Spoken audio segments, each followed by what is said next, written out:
രേഷ്മ നമസ്കാരം. നമസ്കാരം. ഇതു നാളെ രാഹുൽ മാങ്കൂട്ടത്തിന്റെ ജാമ്യാപേക്ഷ പരിഗണിക്കാൻ പോവാണ്. രണ്ടാഴ്ചയിലേറെയായി രാഹുൽ മാങ്കൂട്ടത്തിൽ ജയിലിലാണ്. ഇപ്പൊ പഴയ കോൺഫിഡൻസ് ഒക്കെ രാഹുലിനുണ്ടോ, അതോ പൂർവാധികം ശക്തനായിട്ടാണോ രാഹുൽ തിരിച്ചു വരിക? ഒരുപാട് ചോദ്യങ്ങൾ ജനങ്ങളുടെ മനസ്സിലുണ്ട്. എന്താണ് തോന്നുന്നത് രേഷ്മയ്ക്ക്? നാളെ ജാമ്യം കിട്ടുമെന്നാണോ അതോ കിട്ടില്ല എന്നാണോ? ജാമ്യം കിട്ടുമെന്നാണ് ഒരു രീതിയിൽ എനിക്ക് തോന്നുന്നത്. കാരണം അത്തരത്തിലുള്ള നീക്കങ്ങളാണ് അവിടെ സംഭവിക്കുന്നത്. അതെ, അത് രാഹുലിന്റെ അഭിഭാഷകൻ ശാസ്ത്രമംഗലം അജിത്തും പറയുന്നത് അത് തന്നെയാണ്. രാഹുലിന് ജാമ്യം കിട്ടാനുള്ള എല്ലാ സാധ്യതയുമുണ്ട്. രാഹുലിന്റെ വാദങ്ങൾ, അതായത് എന്താണ്, രാഹുൽ തന്റെ ഭാഗം കൃത്യമായി വിശദീകരിച്ചിട്ടുണ്ട്. ആ വിശദീകരണങ്ങൾ മുഴുവൻ കോടതി ഉൾക്കൊണ്ടിട്ടുണ്ട്. അതുകൊണ്ട് തന്നെ രാഹുലിന് ജാമ്യം കിട്ടും. ഒരു അനുകൂലമായിട്ടുള്ള രീതിയിലേക്കാണ് പോകുന്നത്. ഇപ്പൊ രേഷ്മ നോക്ക്, കേരള സമൂഹത്തില് രാഹുലിന് അനുകൂലമായിട്ടൊരു വലിയ ട്രെൻഡ് ഉണ്ട്, ശ്രദ്ധിച്ചിട്ടുണ്ടോ? അതെ അതെ. ആ ട്രെൻഡ് ഇപ്പൊ നമ്മൾ ഇന്ന് നമ്മുടെ ഫേസ്ബുക്കില്, ജേർണലിസ്റ്റിന്റെ ഫേസ്ബുക്കിൽ ഒരു വെറുതെ ഒരു ഒപ്പീനിയൻ പോൾ പോലെ ഇട്ടിരുന്നു. അതായത് രാഹുൽ മാങ്കൂട്ടത്തിൽ നാളെ ജാമ്യം കിട്ടണം എന്ന് നിങ്ങൾ ആഗ്രഹിക്കുന്നുണ്ടോ, നിങ്ങളുടെ അഭിപ്രായങ്ങൾ കമന്റ് രൂപത്തിൽ രേഖപ്പെടുത്തൂ എന്ന് പറഞ്ഞിട്ട് ഒരൊറ്റ മണിക്കൂർ കൊണ്ട് തന്നെ 10,000-ലധികം പേരാണ് ഇത് റെസ്പോണ്ട് ചെയ്തിരിക്കുന്നത്. ഷെയർ ആയിട്ടും ലൈക്കായിട്ടും കമൻ്റായിട്ടും ഒക്കെ കൂടി ചേർത്ത് സോഷ്യൽ മീഡിയയിലേക്ക് പല ഗ്രൂപ്പുകളിലേക്കും ഒക്കെ പോയിട്ടുള്ളത് വലിയ പ്രതികരണമാണ് ലഭിക്കുന്നത്.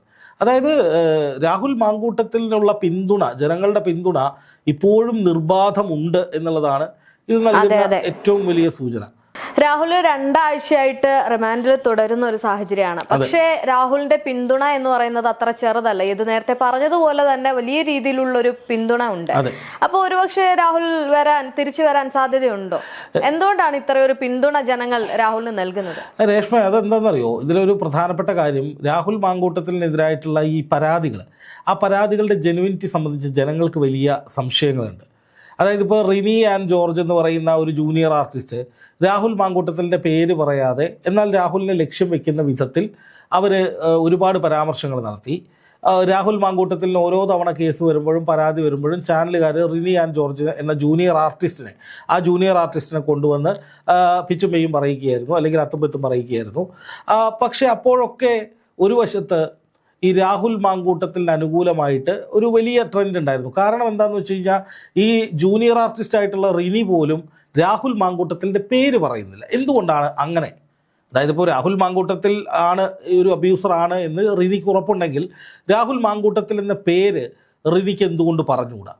ഇപ്പോൾ ശ്രീനാദേവി കുഞ്ഞമ്മ എന്ന് പറയുന്ന പഴയ CPI നേതാവ് ഇപ്പോൾ കോൺഗ്രസിലേക്ക് വന്ന, രാഹുലിന് വേണ്ടി സംസാരിക്കുന്ന അല്ലെങ്കിൽ രാഹുലിനെ അനുകൂലിച്ച് സംസാരിക്കുന്ന ആ നേതാവ് ജനപ്രതിനിധി കൂടിയാണ്.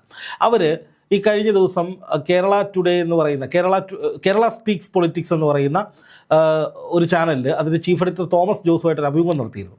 ആ അഭിമുഖത്തിൽ ശ്രീനാദേവി കുഞ്ഞമ്മ പറയുന്നത് റിനി ആൻഡ് ജോർജിനെതിരായിട്ട്, അതായത് രാഹുലിനെ കൊടുക്കാൻ വേണ്ടി റിനി ആൻഡ് ജോർജ് എന്ന ജൂനിയർ ആർട്ടിസ്റ്റ് ശ്രമിച്ചതിൻ്റെ തെളിവുകൾ തൻ്റെ പക്കലുണ്ട്, താനത് പുറത്തുവിടുന്ന അവർ പറഞ്ഞത്. അപ്പോൾ ഒന്ന് ആലോചിച്ച് നോക്കൂ, രാഹുലിനെതിരായിട്ട് ഗൂഢാലോചന നടന്നിട്ടുണ്ട്, രാഹുലിനെ കുടുക്കിയതാണ് എന്ന് ഉത്തരവാദിത്തപ്പെട്ട പദവിയിലിരിക്കുന്ന ഒരു ജനപ്രതിനിധിയായിട്ടുള്ള ഒരു വനിതാ നേതാവ് പറയുകയാണ്. ഇത് ജനങ്ങൾ കാണുകയാണ്. അങ്ങനെ എത്രയോ പേർ രാഹുലിനെ കുടുക്കാൻ ശ്രമിക്കുകയാണ്, രാഹുലിനെ കുടുക്കിയതാണെന്ന് പറയുന്നു. ഇപ്പോൾ ഞാൻ എപ്പോഴും കോട്ട് ചെയ്യുന്ന ഒരാളാണ് retired SP Shri George Joseph sir. അദ്ദേഹം ഇത്തരം പ്രമാദമായ കേസുകളൊക്കെ വരുമ്പോൾ യൂട്യൂബിൽ അതിൻ്റെ നിയമവശങ്ങൾ ഇഴകീറി പരിശോധിക്കുന്നത്, സാധാരണക്കാർക്ക് മനസ്സിലാവുന്ന രീതിയിൽ അത്തരം നിയമവശങ്ങൾ ഇഴകീറി പരിശോധിക്കുന്ന ഒരു ഉദ്യോഗസ്ഥനാണ്, ഒരു റിട്ടയേർഡ് SP ആണ് അദ്ദേഹത്തിൻ്റെ എല്ലാ വീഡിയോകളിലും പറയുന്നൊരു പ്രധാനപ്പെട്ട കാര്യം, രാഹുലിനെതിരായി പരാതി വന്നതിന് ശേഷം പോലീസിൻ്റെ നടപടിക്രമങ്ങളിലൊക്കെ ഒരു അസാധാരണത്വം തോന്നിയിട്ടുണ്ട്.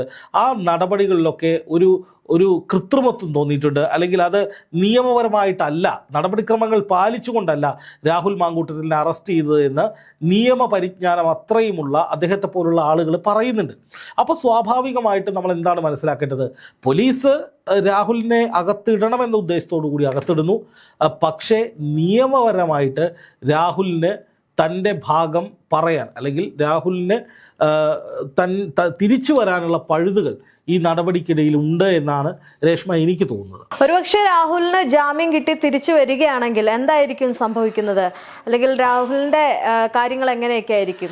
നമ്മൾ രേഷ്മ ഇന്നലെ ഒരു വീഡിയോ ചെയ്തപ്പോൾ നമ്മൾ പറഞ്ഞിരുന്നു, രാഹുൽ മാങ്കൂട്ടത്തിനെതിരെ ഏതാണ്ട് 10ഓളം കേസുകൾ അന്വേഷണ സംഘത്തിൻ്റെ സ്പെഷ്യൽ ഇൻവെസ്റ്റിഗേഷൻ ടീം അഥവാ SIT ആണല്ലോ, ആ ടീമിൻ്റെ റഡാറിലുണ്ട്. അതായത് പറഞ്ഞു കേട്ടതും പലരും മെസ്സേജ് അയച്ചതും അല്ലെങ്കിൽ വിളിച്ചു പറഞ്ഞിട്ടുള്ളതും ചോദ്യം ചെയ്യൽ മനസ്സിലായതും ഒക്കെ ആയിട്ട് ഏകദേശം 10ഓളം കേസുകൾ തെളിവുണ്ട്, പരാതിയുണ്ട് എന്നല്ല, രാഹുലുമായി ബന്ധപ്പെട്ട് ഇത്രത്തോളം പെണ്ണ് കേസുകൾ ഉണ്ട് എന്നൊരു പ്രാഥമിക ധാരണ SITക്ക് കിട്ടിയിട്ടുണ്ട് എന്നാണ് ചില മാധ്യമ പ്രവർത്തകർ പറയുന്നത്. എന്ന് മാത്രമല്ല, പോക്സോ കേസടക്കം വരാൻ പോകുന്നുണ്ട് എന്ന തരത്തിൽ CPM സൈബർ ഗ്രൂപ്പുകളിൽ വലിയ ആഹ്വാനം നടക്കുന്നുണ്ട്. അതുപോലെ കോൺഗ്രസ് വിട്ട് CPMലേക്ക് പോയ ഡോക്ടർ സരിൻ, അദ്ദേഹം രാഹുൽ മാങ്കൂട്ടത്തിലും ഷാഫി പറമ്പിലും VD സതീശനും ഒക്കെ ഒരു ക്രൈം സിൻഡിക്കേറ്റാണ്, ഒരുപാട് കുറ്റകൃത്യങ്ങൾ ഇവർ നടത്തിയിട്ടുണ്ട് എന്നൊക്കെ പറയുന്നു. അപ്പോൾ രാഹുൽ മാങ്കൂട്ടത്തിന് ജാമ്യം കിട്ടി പുറത്തിറങ്ങിയാലും രാഹുൽ മാങ്കൂട്ടത്തിന് പിന്നെ സ്വതന്ത്രനായി മുന്നോട്ട് പോകാം, MLA എന്ന നിലയിൽ പാലക്കാട്ടേക്ക് സമാധാനമായിട്ട് ഇരിക്കാമെന്നൊന്നും ഞാൻ കരുതുന്നില്ല. കാരണം ആദ്യത്തെ 2 കേസുകളിലും രാഹുലിനെ തൊടാൻ കഴിയാതെ രാഹുൽ അജയ്യനായി മുന്നേറുമ്പോഴാണ് പൊടുന്നനെ രാത്രിക്ക് രാത്രി വന്ന് രാഹുലിനെ തൂക്കിക്കൊണ്ടുപോയത്. ആലോചിച്ച് നോക്കണം, കോടതിയുടെ പരിഗണനയിൽ ഇരിക്കുന്ന മനുഷ്യനാണ്.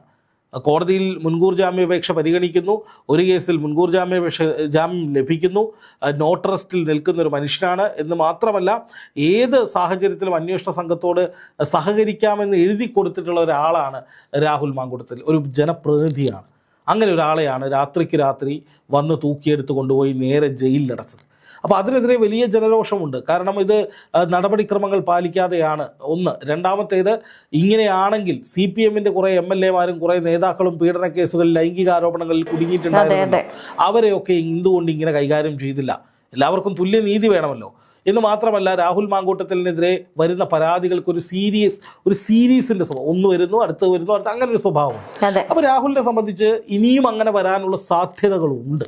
അപ്പോൾ അതുകൊണ്ട് തന്നെ രാഹുൽ പുറത്തിറങ്ങി വളരെ കരുതലോടുകൂടി മുന്നോട്ട് പോകണം എന്നുള്ളതാണ് രാഹുലിനെ ഇഷ്ടപ്പെടുന്നവർ പറയുന്നത്. അതായത് രാഹുൽ തനിക്കെതിരെ ഗൂഢാലോചന നടന്നിട്ടുണ്ട് എന്ന് കൃത്യമായി പറയണം. തനിക്ക് കൃത്യമായി ഗൂഢാലോചന നടന്നിട്ടുണ്ട് എന്നും താൻ ജനങ്ങളുടെ പിന്തുണ തേടുകയാണ് എന്നും ജനങ്ങളോട് പറയണം.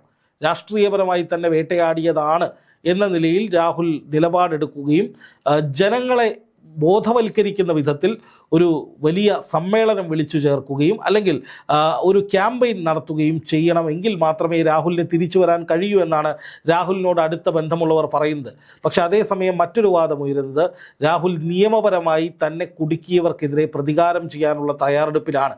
കുറേ ആളുകൾ പറയുന്നത് രാഹുൽ മാങ്കൂട്ടത്തിൽ ഇനി തിരിച്ചു വരില്ല, രാഹുൽ മാങ്കൂട്ടത്തിൻ്റെ കരിയർ അവസാനിച്ചു, ഇനി തെരഞ്ഞെടുപ്പിൽ മത്സരിക്കാൻ കഴിയില്ല, ഒരു തരത്തിലും രാഹുലിന് മുന്നോട്ട് പോകാൻ കഴിയില്ല എന്നൊക്കെയാണ്. പക്ഷെ ഞാൻ കരുതുന്നത്, നാളെ രാഹുൽ മാങ്കൂട്ടത്തിൽ ജാമ്യം കിട്ടിക്കഴിഞ്ഞാൽ രാഹുൽ അതിശക്തനായി തിരിച്ചു വരും. എന്ന് മാത്രമല്ല, തന്റെ വ്യാജ പരാതികൾ നൽകി കേസിൽ കുടുക്കുകയാണ് എന്ന് പറഞ്ഞുകൊണ്ട് കൃത്യമായി ഹൈക്കോടതിയുടെ സംരക്ഷണം നേടാൻ, അതായത് തന്നെ ഇനി ഏതെങ്കിലും ഇത്തരത്തിൽ പരാതി തനിക്കെതിരെ വന്നാൽ അത് നോട്ടീസ് നൽകി തന്നെ വിളിപ്പിച്ചതിന് ശേഷം സ്റ്റേഷനിലേക്ക് വിളിപ്പിച്ച് തെളിവെടുത്തതിന് ശേഷം മാത്രം തുടർ നടപടി, തന്നെ നോട്ടീസ് നൽകിയതിന് ശേഷം മാത്രമേ തനിക്കെതിരെ നടപടി സ്വീകരിക്കാവൂ എന്ന നിലയിൽ ഹൈക്കോടതിയിൽ നിന്ന് ഒരു ഉത്തരവ് സമ്പാദിക്കാനുള്ള സാധ്യത നിലനിൽക്കുന്നുണ്ട്. മുമ്പ് മറുനാടൻ മലയാളി ചാനലിൻ്റെ ചീഫ് എഡിറ്ററായിട്ടുള്ള സാജൻ ഷ്കാരിയ ഇത്തരത്തിൽ പിണറായി പോലീസ് വേട്ടയാടുകയാണ് എന്ന് പറഞ്ഞുകൊണ്ട് ഹൈക്കോടതിയിൽ നിന്ന് ഒരു ഓർഡർ വാങ്ങിച്ചിരുന്നു. അദ്ദേഹത്തിന് എൻ്റെ പരിമിതമായ അറിവിൽ ഞാൻ അറിഞ്ഞിട്ടുള്ള കാര്യം അങ്ങനെയാണ്. അദ്ദേഹം അതിൽ ഏതെങ്കിലും തരത്തിൽ സമാന സ്വഭാവമുള്ള കേസുകൾ ഇദ്ദേഹത്തിനെതിരെ വന്നാൽ പോലീസ് നോട്ടീസ് മുൻകൂർ കൊടുക്കണം എന്നുള്ളതായിരുന്നു അതിൽ പറഞ്ഞിരുന്നത് എന്നാണ് ഞാൻ മനസ്സിലാക്കുന്നത്. അപ്പോൾ അത്തരത്തിൽ എന്തെങ്കിലും ഒരു വിധി സമ്പാദിച്ച് ഇനി അറസ്റ്റ് ചെയ്യപ്പെടാതിരിക്കാനുള്ള പ്രാഥമികമായ ഒരു സുരക്ഷാ വലയം രാഹുൽ തീർക്കാനുള്ള സാധ്യതയുണ്ട്. എന്ന് മാത്രമല്ല, രാഹുൽ ജനങ്ങളെ വിശദീകരിച്ച് ജനങ്ങൾക്കിടയിലേക്ക് ഇറങ്ങിച്ചെന്ന് തൻ്റെ ഭാഗം പറഞ്ഞ് തൻ്റെ ഭാഗത്ത് തെറ്റുണ്ടായിട്ടുള്ള രാഷ്ട്രീയ ഗൂഢാലോചനയാണ് നടക്കുന്നത് എന്ന് സാമൂഹ്യമായി രാഹുൽ പറയേണ്ടി വരും, അല്ലെങ്കിൽ ബോധ്യപ്പെടുത്തേണ്ടി വരും. മറുവശത്ത് നിയമപരമായി ഈ കേസുകളിൽ നിന്ന് മുഴുവൻ രാഹുൽ പ്രാഥമികമായെങ്കിലും രക്ഷ നേടേണ്ടി വരും. അങ്ങനെ വലിയൊരു ടാസ്ക്കാണ് രാഹുലിന് മുന്നിലുള്ളത്. എന്തായാലും പുറത്തിറങ്ങി വീട്ടിലേക്ക് പോയി അടച്ചുപൂട്ടി ഇരിക്കാനാണ് രാഹുൽ മാങ്കൂട്ടത്തിൽ തയ്യാറെടുക്കുന്നതെങ്കിൽ അയാൾ അവിടെ തീർന്നു. രാഹുൽ മാങ്കൂട്ടത്തിൽ എന്ന രാഷ്ട്രീയ നേതാവ്, വ്യക്തി അവിടെ അവസാനിക്കുകയാണ്. അതിലേക്ക് രാഹുൽ പോകില്ല എന്നാണ് ഞാൻ മനസ്സിലാക്കുന്നത്. ജയിലിൽ നിന്ന് ഇറങ്ങുകയാണെങ്കിൽ ഇറങ്ങിയ ഉടനെ തിരിച്ചു വരവിനുള്ള അടുത്ത നിയമസഭാ തെരഞ്ഞെടുപ്പിന് മുന്നോടിയായി കരുത്തനാകുന്നതിന് വേണ്ടിയുള്ള, മത്സരിക്കുന്നതിന് വേണ്ടിയുള്ള, എവിടെയാണോ താഴെ വീണ് പോയത് അവിടേക്ക് അതിലും ശക്തമായി തിരിച്ചെത്താനുള്ള നീക്കങ്ങൾ രാഹുൽ തുടരും, നടത്തും എന്ന് തന്നെയാണ് മനസ്സിലാക്കുന്നത്. ജയിലിൽ ഒറ്റയ്ക്കിരുന്ന് കസേരയിട്ടിരുന്ന് ആലോചിക്കുകയാണ്, പ്ലാൻ ചെയ്യുകയാണ്, വേണ്ടപ്പെട്ടവരോട് മാത്രമേ സംസാരിക്കുന്നുള്ളൂ. അതൊക്കെ തിരിച്ചുവരവിന് വേണ്ടിയുള്ള തയ്യാറെടുപ്പുകളെക്കുറിച്ചാണ്, ജനങ്ങളുടെ പിന്തുണ ആർജിക്കുന്നതിനെ കുറിച്ചാണ് എന്നൊക്കെയാണ് ഇപ്പോൾ പുറത്തു വരുന്ന വിവരം. ഞാൻ ഒരു കാര്യം കൂടി പറയാം. രാഹുൽ ഈശ്വർ മുമ്പ് സ്ത്രീകളുടെ വ്യാജ പരാതികളെക്കുറിച്ചും പുരുഷ കമ്മീഷനെക്കുറിച്ചും ഒക്കെ പറഞ്ഞപ്പോൾ ജനങ്ങൾ പുച്ഛിച്ച് തള്ളി രാഹുൽ ഈശ്വറിനെ. രാഹുൽ മാങ്കൂട്ടത്തിലെ രാഹുൽ ഈശ്വറിനെ ന്യായീകരിച്ചപ്പോൾ രാഹുൽ ഈശ്വറിനെ പിടിച്ച് അകത്തിട്ടു. എന്നിട്ട് ഒടുവിൽ എന്താ സംഭവിച്ചത്? രാഹുൽ ഈശ്വർ പറയുന്നതിൽ കുറേയൊക്കെ കാര്യമുണ്ട് എന്ന് ജനങ്ങൾ പറയുകയാണ്. പുരുഷ കമ്മീഷൻ വേണമെന്ന ഷിംജിതയുടെ കേസ് വന്നതിന് പിന്നാലെ ജനങ്ങൾ പറയുകയാണ്.